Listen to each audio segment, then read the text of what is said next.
Sabamba kanjani wakhana amakhosi maya kwethu bavuma yemama abazisamba kanjani wakhana wemama amakhosi maya kwethu.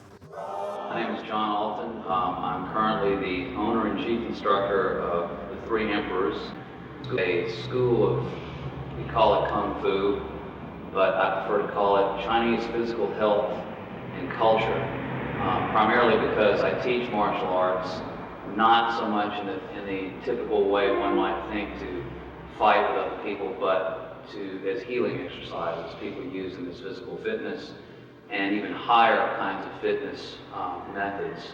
And this is all based on the ancient discipline of Chinese Qigong, which is the great-great-granddaddy of Tai Chi, the slow motion exercise that you see people exercise, performing in parks in China and sometimes in the U.S. I began a study in martial arts in 1972 by studying Japanese and Korean martial arts, and I pursued this because it was the only thing available to me at the time. I eventually gained a black belt in a Korean style, and then I gained a black belt in a Japanese style, and actually even had a third black belt in a sort of hybrid American-Korean style, and had pushed it about as far as I could get. And then I was sort of at my peak performance at that point in my life. I was about 30 years old, 32 years old, 31, 32, and wasn't really suffering too much. My knees were good, my hip joints were good. I was in excellent physical condition. I was a triathlete. Then I had a bicycle wreck. I landed on my right hand, did a complete flip over. My hand was pushed all the way back down to my forearm during the wreck, which not only broke bones, but sprained it, pulled ligaments and whatnot. At the end of about 10 months, I finally went to an orthopedist, and the orthopedist x-rayed it, showed me the actual fracture, and the bone was broken into several pieces. At any rate, it was very badly broken by the time I actually had it checked, and it appeared as though, at least to the orthopedist, and with the methods that he had available to him at the time, that the bone was dead. This bone that I broke, the navicular scaphoid right here, tends to be poorly supplied with blood in a great many people, and he presumed I was one of those, and in fact it was true. So I spent a year under him and through several other, actually I ended up with another orthopedist, working with casts with coils, electrical coils built into the cast to try to stimulate blood flow, none of which worked. And around the same time, I got an invitation to go to China to teach English at the college level. I just leapt at the chance to get to China because of my experience in martial arts and my experience with a Kung Fu teacher that I'd had about 2 years of training with him up at this point. This is 1987. And when I got there, I immediately went to the various medical facilities that they make available to everyone because they have socialized medicine, and tried to use acupuncture, herbology, and whatever Chinese medical procedures they had available. And I was told, to my disappointment, that nothing would help my wrist. I was told that the injury was too old, that acupuncture wouldn't help, and that herbs wouldn't help, but that I should learn a practice called Qigong, which literally means working with Qi, or vital energy or life force.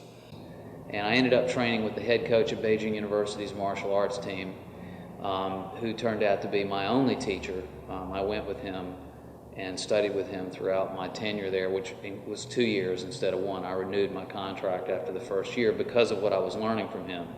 And within 5 months, my wrist was healed. The way that I knew that Qigong was working, first of all, had nothing to do with my wrist, okay, which I'll talk about in a minute. It was quite bad.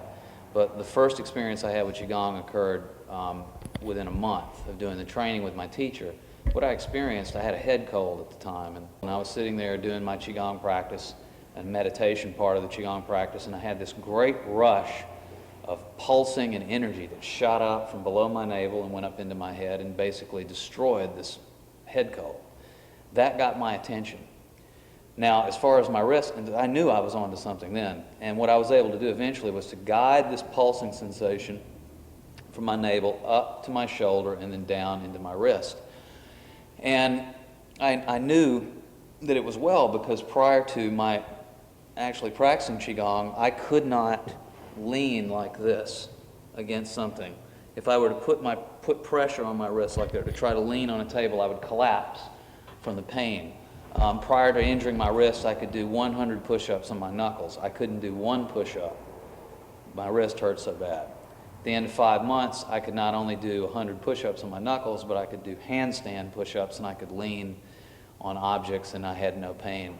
So I didn't even need to go to a physician to have my wrist x-rayed, but I did. I had the wrist x-rayed in China and showed that it had healed. So, I mean, as I said, I knew I was onto something when I experienced the cure for the common cold. My relationship with my teacher is probably the most important thing about my Qigong experience. As I said, I had studied Qigong with other people and never had the experience that I had with my teacher.